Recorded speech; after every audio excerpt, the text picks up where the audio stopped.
Pai, meus queridos, da parte do nosso Senhor e Salvador Jesus Cristo. Estamos felizes porque o Senhor permitiu que nós estivéssemos juntos mais uma vez.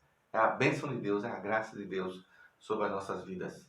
Vou estar iniciando com vocês uma série sobre os 5 solas da Reforma Protestante, que há poucos dias completou 505 anos. Os 5 solas, os 5 somentes, iniciando com sola Escritura, somente a Escritura, somente a Bíblia Sagrada. Tá certo? Se essa palavra falar com você, não esquece de dar o joinha, o like, se inscrever se você não se inscreveu ainda e ativar o sininho e compartilhar. Tem pessoas que têm sido abençoadas por essa palavra, consoladas, reanimadas, renovadas, reafirmadas na sua fé, por uma palavra que não é minha, palavra de Deus, tá certo? Então vamos conosco, sola Escritura. Leia comigo Gálatas, carta de Paulo aos Gálatas, capítulo 1, do verso 6 ao verso 12. Depois de 1 e 2 Coríntios, nós vamos encontrar no Novo Testamento com a carta de Paulo aos Gálatas, aos crentes da Galácia. Capítulo 1, do verso 6 ao verso 12. Vamos junto comigo? Vamos junto? Admira-me que estejais passando tão depressa daquele que vos chamou na graça de Cristo para outro evangelho, o qual não é outro, senão que há alguns que vos perturbam e querem perverter o evangelho de Cristo. Mas, ainda que nós, ou mesmo um anjo vindo do céu, vos pregue um evangelho que vá além do que vos temos pregado, seja anátema, maldito, amaldiçoado. Assim como já dissemos, e agora repito, se alguém vos prega evangelho que vá além daquele que recebesse, seja anátema. Porventura procuro eu agora o favor dos homens ou de Deus?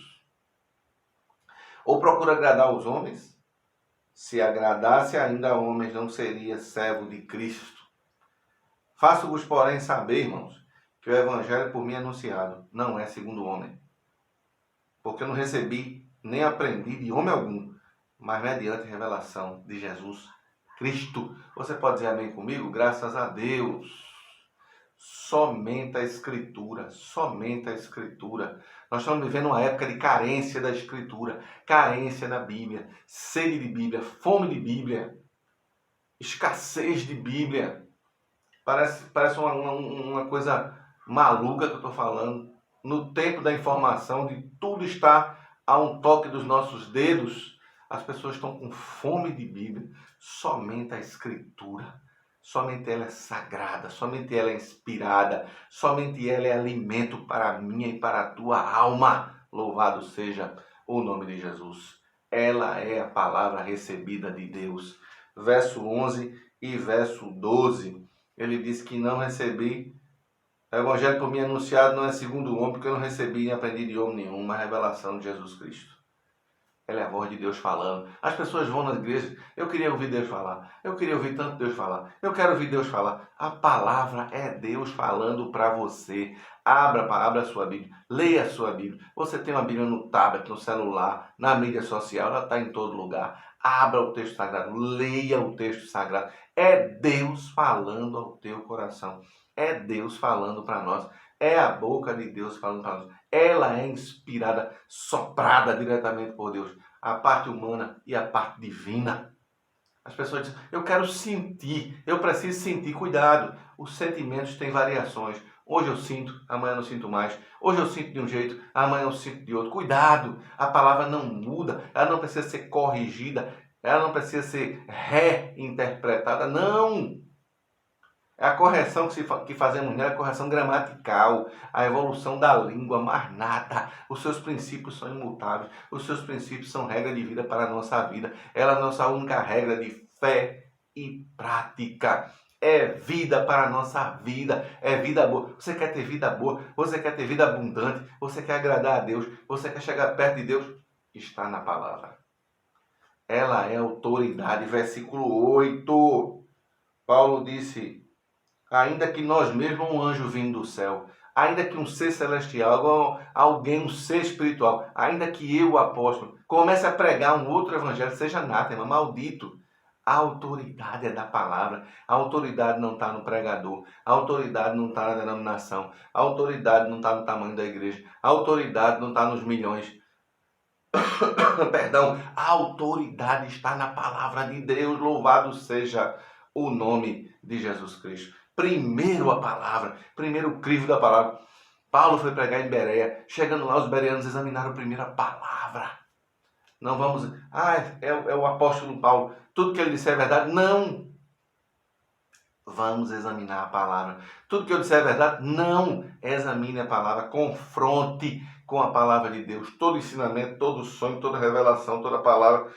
Tudo que apresentar a você dizendo que vem da parte de Deus, confronte com a Bíblia Sagrada. Se sobreviver ao crivo da Bíblia, é de Deus. Se não sobreviver, não é de Deus. Rejeite, seja anátema. A autoridade é da palavra, não é do pregador, não é da denominação. A autoridade é da palavra de Deus. Existe uma tradição boa, versículo 9, Paulo diz: como já dissemos e repito, se alguém vos prega outro evangelho além daquele que recebesse, recebemos de quem? Ele recebeu de quem? De Cristo. Como está lá em Atos 2, 42, a partir do 42. Firmado na tradição dos apóstolos, no partir do pão e nas orações. Permaneceram na tradição dos apóstolos. Os apóstolos receberam de quem? Receberam do Cristo. Passaram para a igreja sobreviveu, percorreu, atravessou lutas. Esse evangelho, essa palavra chegou até nós. Cuidado com esse afã de modernidade. Precisamos de modernidade? Sim. A igreja vai usar todos os recursos da modernidade, todos os recursos tecnológicos, todos os recursos que tiverem na nossa mão, todos os instrumentos, todas as ferramentas que tiverem na nossa mão, sem perder a essência. A igreja não pode perder a essência, senão acabou, virou um sal que não salga, sal que só serve para ser pisado pelos homens. Louvado seja o nome do Senhor Jesus Cristo. Nós precisamos da palavra. A igreja precisa da palavra. Tem uma tradição boa. Nós precisamos guardar aquele exemplo. Se nós vamos pregar, nós precisamos ler a palavra de outros autores, de outras pessoas que falaram a respeito daquilo ali. Por quê? Porque outras pessoas meditaram mais, leram mais, pesquisaram mais, estudaram mais. Então eu tenho que me apropriar daquelas palavras deles e transformar para você, e trazer para você. Isso é buscar a tradição. Buscar algo de bom. Louvado seja o nome de Jesus. E por fim, corruptores querem desviar a igreja. Versículo 7 e versículo 6. Paulo diz que alguns vos perturbam e querem perverter o evangelho de Cristo. Do mesmo jeito que Satanás fez quando enfrentou Jesus na sua tentação lá no deserto. Ele usou a palavra, ele defendeu com a palavra e ele usou a palavra. Ele conhece toda a Bíblia e ele adulterou, ele distorceu o texto sagrado, tentando enganar o Filho de Deus.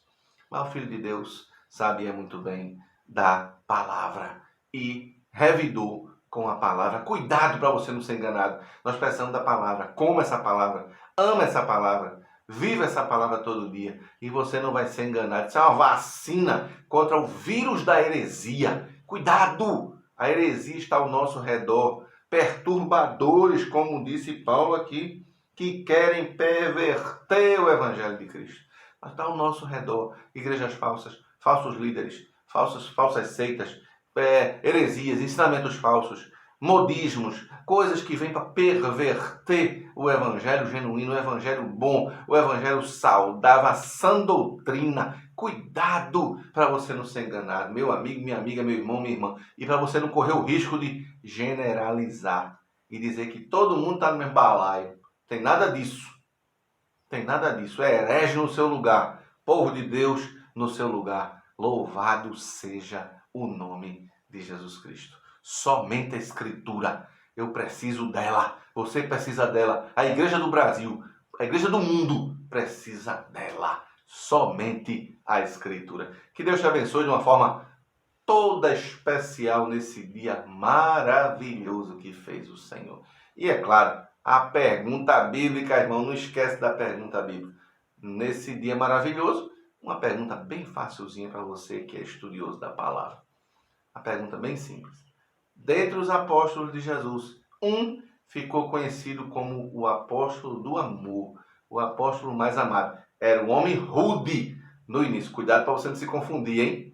Era um homem rude no início, mas foi lapidado pelo Evangelho de Cristo e se tornou conhecido como o apóstolo do amor. Quem foi esse dentre aqueles 12? Que Deus te abençoe de uma forma poderosa, que guarde a tua família, guarde a tua casa. Continua conosco. Estamos juntos, querendo Deus. E eu vou continuar com os outros 4 solas da Reforma Protestante. Que Deus te abençoe.